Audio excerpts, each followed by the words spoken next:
Welcome back to Virtual School Assembly. Today our guest is Joe Bremgartner.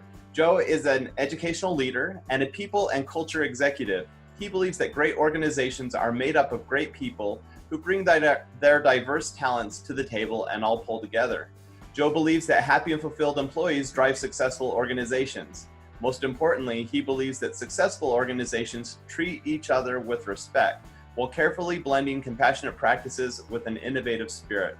We're excited to have you on the show today, Joe. Welcome. Thank you so much. I'm glad to be here and appreciate the opportunity to speak with you today.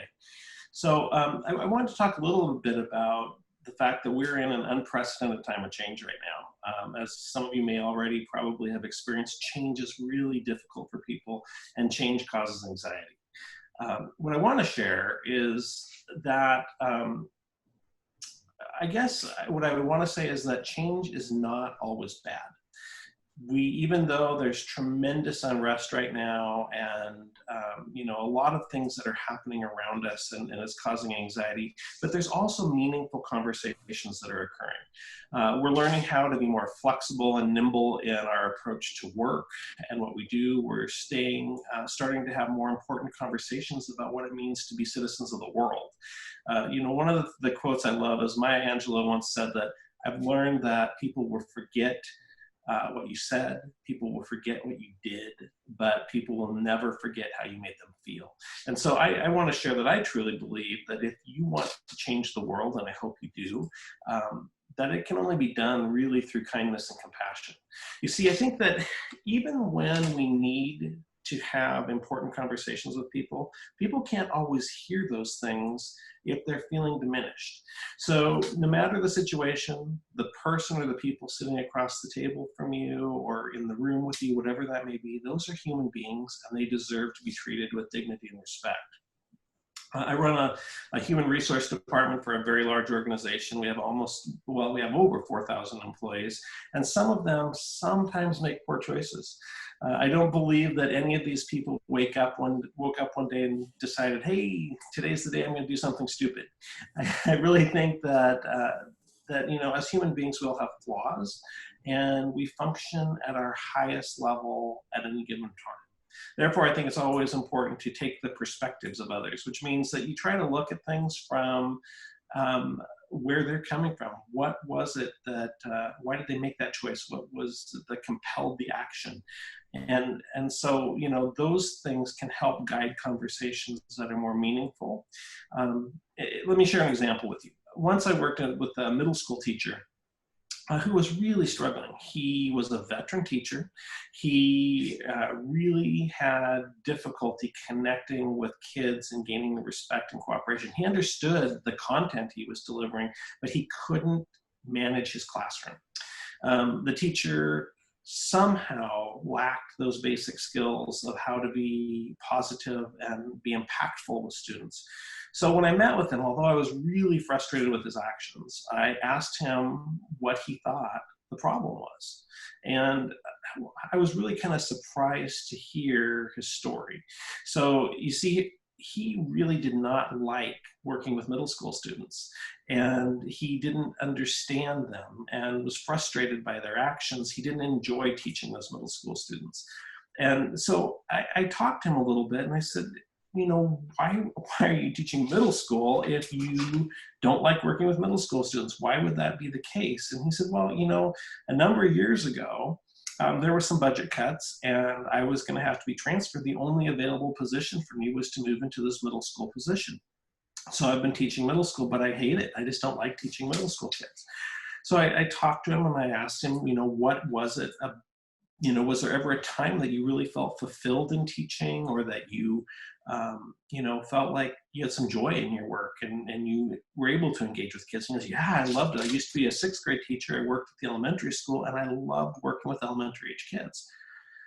Well, for me, that was a giant perspective change. And, I didn't understand that about him prior to the conversation. And so I felt like, I was frustrated with him going in, but coming out of the conversation, I felt a lot more empathy for his situation. He never intended to be a middle school teacher. It wasn't where his passion was at. So, what I was able to do is we had an opening and I moved him to an elementary position. And it turns out he was a great elementary teacher. So this is somebody that I could have discarded and said, you're a terrible teacher. We need to help you to find another job.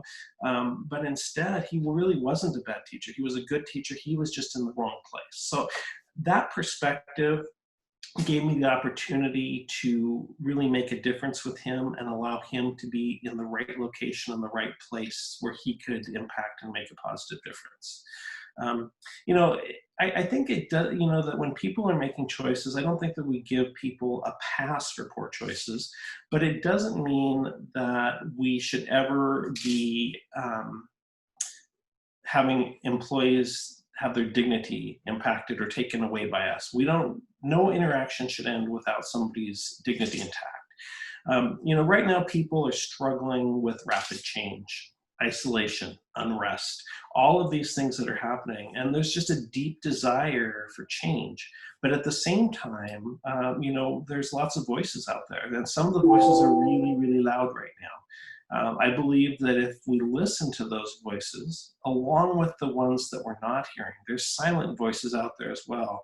And especially the ones that we may even disagree with, I think that that's how we create lasting change. Forcing people to do things that they're not invested in doesn't work. Lasting change happens over time, and that through courageous conversations, you can truly listen and encourage others to do the same. Your voice is more likely to be heard if you speak without judgment and you actually have a conversation with people. What does this mean to you? I guess it means that I would hope that you treat others with respect. I would hope that if you don't agree with someone, that you'll at least try to understand them and where they're coming from. And most importantly, I hope that you'll set out to make a difference, whether it's in your home, your school, your place of work, your community. I truly believe that acts of kindness and compassion and understanding will change the world. And I believe that you can change the world. That is an awesome message. Thank you, Joe. I love the message because this is what we need right now, right? We need more kindness. We need more compassion in the world.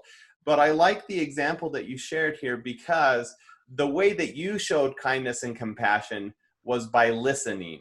And I think too often, especially in a school setting where we're dealing with our own students, but we're also working with administrators, often what is not taking place is taking the time to listen. And so I want to ask you a little bit specifically about this encounter you had with this teacher. Why did it come up in the first place? And how did you find the time for that one-on-one meeting? Because I think those meetings don't happen very often, right? And so how did this come about? Well, this was a teacher who was struggling in his classroom. We were getting parent complaints about him being mean to kids. We were getting complaints from his administrator saying, I don't know what to do with him. He's a challenging employee and he's not doing well in his classes. I've got a constant flow of people who want out of his class. I mean, all those kind of things. And so, from my perspective, we haven't done our job if we haven't tried to mentor that person and to try to help them to become better. And in order to do that, I think we need to understand where they're coming from. So that's why, I was frustrated with him going into the conversation, but coming out of it, I just had a different perspective of him and what his needs were and why he was behaving in the way he was. So I'm curious, even before the transfer to the elementary school, did you see a difference in his behavior just because he felt like someone had his back, someone was listening and understood his story and where he was coming from? Did that make a difference? Yeah, absolutely. I think, during our interaction, the whole interaction started out where he knew he was being called into human resources and it wasn't for a good reason. He wasn't receiving an award. He wasn't, right. There was a reason why he was being called in to talk with me. And he was nervous. He was frustrated. He was upset. He understood why it was happening. I think what changed and tipped the balance is when I just asked him for why. Why is this happening? When was a time when you really had joy in your job and what did that look like? And I think that he felt like he had been listened to and he had been heard. And just even the expression on his face changed during that. It was a very different interaction.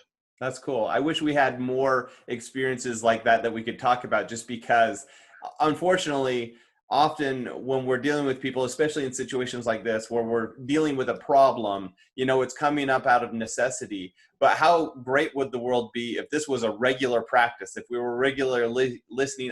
I mean, that's the whole Stephen Covey thing, right? Seek first to understand. And if we actually did that, what would our schools look like? What would our businesses look like? I want to turn the tables on you here for a second, Joe, and you might need a minute or two to think about this, but I want you to think about your own life. What's an experience that you've had where someone has approached you with kindness and compassion, where they've listened and sought to understand you, and it's made a difference in your life and maybe been a turning point for you? Does anything come quickly to mind? Well, as far as a specific incident, I guess I can't immediately come up with one, but what I would say is I think it happens all the time. I think that there are people that I interact with on a daily basis who are good listeners. And I think that when I'm frustrated or I'm feeling like I need to be heard, I always feel better when I'm interacting with someone who says, "Oh, okay, I get that. Have you thought about this?" Or, at least having the conversation. Sometimes it changes my perspective, even when I'm feeling frustrated or upset, and I can try to, and they're asking me questions like, okay, they're listening to me, I need to listen to them. I leave with a different perspective than I started with, and I oftentimes feel better about it. So I think that that's just an important part of daily interaction. Right. Now, before our call today, or before I hit the record button, we were talking a little bit about some of the people in schools who maybe fall through the cracks, in that when we went from learning from home and teaching from home, teachers knew what they were supposed to do, students knew what they're supposed to do, but there are a lot of other people at the schools where their jobs were really kind of up in the air with what should their responsibilities do, how should we pivot and keep them busy, but keep them engaged in meaningful activities, not just working for work's sake. Do you have any, now that you've gone through that, any thoughts about how we can better prepare for situations like that in the future so we make sure everyone's engaged? Sure. I think, well, one point of clarification is I would say that when we launched into this, nobody knew what we were supposed to do. Right, of course. I think we all launched into the idea that, okay, we know that we have to somehow make this work, but there wasn't a path or a roadmap to do it. I think certainly some of the things we've learned is like how to manage digital resources, how to have that flexibility out there. I just had a discussion with my staff this morning, and one of the things that came up was their feeling that all the fears in the past of change was really centered around um, centered around their fear of being busy and not having time to learn something new. This kind of threw everybody into it, and what they pretty loudly stated this morning was, "We're really glad that we did, because the things that we were afraid to learn how to do, we didn't